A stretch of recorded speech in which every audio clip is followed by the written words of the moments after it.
Hello everyone, today we are going to do the exercises of the lesson Satyavanta Balaka. I have already explained the lesson. The link to the video is in the description box below. ಅಭ್ಯಾಸ exercises. ಈ ಪ್ರಶ್ನೆಗಳಿಗೆ ಒಂದು ವಾಕ್ಯದಲ್ಲಿ ಉತ್ತರ ಬರೆಯಿರಿ. Answer the below questions in a sentence. First question, ಗುರುಗಳು ಎಲ್ಲಿಗೆ ಬಂದರು? Where did the teacher come? The teacher came to the classroom. ಗುರುಗಳು ತರಗತಿಗೆ ಬಂದರು. ಒಬ್ಬ ಬಾಲಕ, a boy, ಎದ್ದು ನಿಂತು, he stood up, ಗುರುಗಳಿಗೆ ಏನೆಂದು ಹೇಳಿದನು? What did he say to the teacher? So the question is, what did the boy stand up and say to the teacher? He told, Teacher, I have completed the sums. ಒಬ್ಬ ಬಾಲಕ ಎದ್ದು ನಿಂತು, ಗುರುಗಳೇ, ನಾನು ಲೆಕ್ಕಗಳನ್ನು ಮಾಡಿ ತಂದಿದ್ದೇನೆ ಎಂದು ಹೇಳಿದನು. ಒಬ್ಬ ಬಾಲಕ ಎದ್ದು ನಿಂತು, ಗುರುಗಳೇ, ನಾನು ಲೆಕ್ಕಗಳನ್ನು ಮಾಡಿ ತಂದಿದ್ದೇನೆ ಎಂದು ಹೇಳಿದನು. ಗುರುಗಳು ಹುಡುಗನಿಗೆ ಯಾವ ಸಾಲಿನಲ್ಲಿ ಕುಳಿತುಕೊಳ್ಳಲು ಹೇಳಿದರು? In which row did the teacher ask the boy to sit? The teacher asked the boy to sit in the front row, ಮುಂದಿನ ಸಾಲಿನಲ್ಲಿ. ಗುರುಗಳು ಹುಡುಗನಿಗೆ ಮುಂದಿನ ಸಾಲಿನಲ್ಲಿ ಕುಳಿತುಕೊಳ್ಳಲು ಹೇಳಿದರು. ಗುರುಗಳು ಹುಡುಗನಿಗೆ ಮುಂದಿನ ಸಾಲಿನಲ್ಲಿ ಕುಳಿತುಕೊಳ್ಳಲು ಹೇಳಿದರು. ಬಾಲಕನಿಗೆ ಏನು ಹೇಳಲು ಮನಸ್ಸು ಬರಲಿಲ್ಲ? What did the boy didn't feel like telling? He didn't feel like telling a lie. ಸುಳ್ಳು ಹೇಳಲು. ಬಾಲಕನಿಗೆ ಸುಳ್ಳು ಹೇಳಲು ಮನಸ್ಸು ಬರಲಿಲ್ಲ. ಬಾಲಕನಿಗೆ ಸುಳ್ಳು ಹೇಳಲು ಮನಸ್ಸು ಬರಲಿಲ್ಲ. ಗುರುಗಳಿಗೆ ಅಚ್ಚರಿ ಮತ್ತು ಆನಂದ ಏಕಾಯಿತು? Why was the teacher surprised and happy? The teacher was surprised and happy to see the boy's honesty. ಪ್ರಾಮಾಣಿಕತೆಯನ್ನು ಕಂಡು. ಗುರುಗಳಿಗೆ ಬಾಲಕನ ಪ್ರಾಮಾಣಿಕತೆಯನ್ನು ಕಂಡು ಅಚ್ಚರಿ ಮತ್ತು ಆನಂದವಾಯಿತು. ಗುರುಗಳಿಗೆ ಬಾಲಕನ ಪ್ರಾಮಾಣಿಕತೆಯನ್ನು ಕಂಡು ಅಚ್ಚರಿ ಮತ್ತು ಆನಂದವಾಯಿತು. ಸತ್ಯವಂತ ಬಾಲಕನ ಹೆಸರೇನು? What is the name of the truthful boy? Gopalakrishna Gokhale. ಸತ್ಯವಂತ ಬಾಲಕನ ಹೆಸರು ಗೋಪಾಲಕೃಷ್ಣ ಗೋಖಲೆ. ಸತ್ಯವಂತ ಬಾಲಕನ ಹೆಸರು ಗೋಪಾಲಕೃಷ್ಣ ಗೋಖಲೆ. ಈ ಪ್ರಶ್ನೆಗಳಿಗೆ 2 ವಾಕ್ಯಗಳಲ್ಲಿ ಉತ್ತರ ಬರೆಯಿರಿ. Answer the below questions in 2 sentences. ಗುರುಗಳ ಬಳಿ ಬಾಲಕನು ಏನೆಂದು ಸತ್ಯವನ್ನು ಹೇಳಿದನು? What truth did the boy tell to the teacher? ಗುರುಗಳ ಬಳಿ ಬಾಲಕನು, The boy told to the teacher, ನನ್ನನ್ನು ದಯವಿಟ್ಟು ಕ್ಷಮಿಸಿ ಗುರುಗಳೇ. Teacher, please forgive me.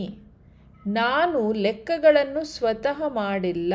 I did not solve the sums on my own. ಬೇರೆಯವರ ನೆರವಿನಿಂದ ಮಾಡಿಕೊಂಡು ಬಂದಿದ್ದೇನೆ. I solve the sums using someone else's help ಎಂದು ಸತ್ಯವನ್ನು ಹೇಳಿದನು. I repeat the answer. ಗುರುಗಳ ಬಳಿ ಬಾಲಕನು, ನನ್ನನ್ನು ದಯವಿಟ್ಟು ಕ್ಷಮಿಸಿ ಗುರುಗಳೇ, ನಾನು ಲೆಕ್ಕಗಳನ್ನು ಸ್ವತಃ ಮಾಡಿಲ್ಲ, ಬೇರೆಯವರ ನೆರವಿನಿಂದ ಮಾಡಿಕೊಂಡು ಬಂದಿದ್ದೇನೆ ಎಂದು ಸತ್ಯವನ್ನು ಹೇಳಿದನು. ಗುರುಗಳು ಬಾಲಕನಿಗೆ ಏನೆಂದು ಹರಸಿದರು? How did the teacher bless the boy? ಗುರುಗಳು ಬಾಲಕನಿಗೆ, The teacher blessed the boy by saying, Magu, child, ನೀನು ಸತ್ಯವನ್ನು ಹೇಳಿದ್ದೀಯಾ. You have spoken the truth. ನನಗೆ ತುಂಬ ಮೆಚ್ಚುಗೆ ಆಯಿತು. I liked it very much. ಇದೇ ಗುಣವನ್ನು ಸದಾಕಾಲ ಕಾಪಾಡಿಕೋ. Always maintain this quality of telling the truth. ಜೀವನದಲ್ಲಿ ನೀನು ದೊಡ್ಡ ವ್ಯಕ್ತಿಯಾಗುತ್ತೀಯಾ. You will become a great person in life ಎಂದು ಹರಿಸಿದರು. ಗುರುಗಳು ಬಾಲಕನಿಗೆ, ಮಗು, ನೀನು ಸತ್ಯವನ್ನು ಹೇಳಿದ್ದೀಯಾ. ನನಗೆ ತುಂಬ ಮೆಚ್ಚುಗೆ ಆಯಿತು. ಇದೇ ಗುಣವನ್ನು ಸದಾಕಾಲ ಕಾಪಾಡಿಕೋ. ಜೀವನದಲ್ಲಿ ನೀನು ದೊಡ್ಡ ವ್ಯಕ್ತಿಯಾಗುತ್ತೀಯಾ ಎಂದು ಹರಿಸಿದರು. ಗೋಖಲೆಯವರು ಜನರಲ್ಲಿ ಯಾವ ಜಾಗೃತಿಯನ್ನು ಮೂಡಿಸಿದರು. What awareness did Gokhale create among the people? Political awareness among the people through education. ಗೋಖಲೆಯವರು ಜನರಲ್ಲಿ ಶಿಕ್ಷಣದ ಮೂಲಕ ರಾಜಕೀಯ ಜಾಗೃತಿಯನ್ನು ಮೂಡಿಸಿದರು. ಮಾದರಿಯಲ್ಲಿ ಸೂಚಿಸಿರುವಂತೆ ಆವರಣದಲ್ಲಿರುವ ಅಕ್ಷರ ಬಳಸಿ ಸೂಕ್ತ ಪದ ರಚಿಸಿ. ಮಾದರಿ ಎಕ್ಸಾಂಪಲ್ ಪ್ರಾರಂಭ. So, a word is given with one letter missing. Choose the correct letter from the options provided in the brackets to form the word. First one is a dash mana. Abhimana, pride. Dash manikate, pramanikate, honesty. Hara dash, harasu. Harasu means to bless. Satya dash ta, satyavanta. So, satyavanta means truthful. ಖಾಲಿ ಬಿಟ್ಟಿರುವ ಜಾಗಗಳಲ್ಲಿ ಸರಿಯಾದ ಪದ ತುಂಬಿ. Fill in the blanks. ಭೇಷ್, ನೀನು dash. You are dash. You are intelligent, ಜಾಣ. ಅವನು ಒಂದು ಡ್ಯಾಶ್ ಮುಂದೆ ಇಡಲಿಲ್ಲ. He did not take even a single dash forward. He did not even take a single step forward. ಅವನು ಒಂದು ಹೆಜ್ಜೆಯನ್ನೂ ಮುಂದೆ ಇಡಲಿಲ್ಲ. ಇವರು ಮಹಿಳೆಯರಿಗೂ ಡ್ಯಾಶ್ ಬೇಕೆಂದು ಹೇಳಿದರು. He said that women also need dash. He said that women also need education. ಇವರು ಮಹಿಳೆಯರಿಗೂ ಶಿಕ್ಷಣ ಬೇಕೆಂದು ಹೇಳಿದರು. ಪದಗಳನ್ನು ಓದಿ ನಂತರ ಬರೆಯಿರಿ. First we need to read all the words and then write it on the space given.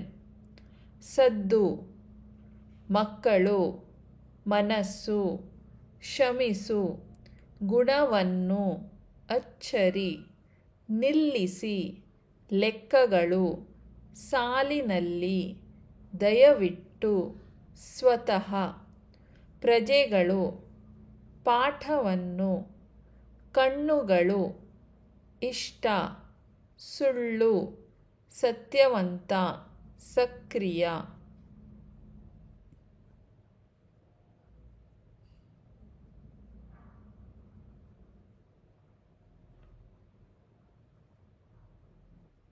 ಪದಬಂಧ crossword.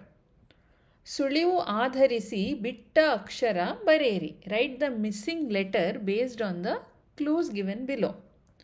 ಎಡದಿಂದ ಬಲಕ್ಕೆ. So from left to right. So first clue is ನಮ್ಮ ದೇಶದ ಹೆಸರು. The name of our country. Bharat. Bharat. Next is ಹುಡುಗನನ್ನು ಹೀಗೂ ಕರೆಯುವರು. Another word for boy. So for one word is here huduga. Other word is balaka. Third clue. ಇನ್ನೊಬ್ಬರ ತಪ್ಪನ್ನು ಮನ್ನಿಸುವುದು. Forgiving someone else's mistake. The word is ಕ್ಷಮಿಸು. And that brings us to the end of this video. I hope you enjoyed my explanation and found it helpful. Thanks for watching and I'll see you in the next video. Happy learning. ಧನ್ಯವಾದಗಳು.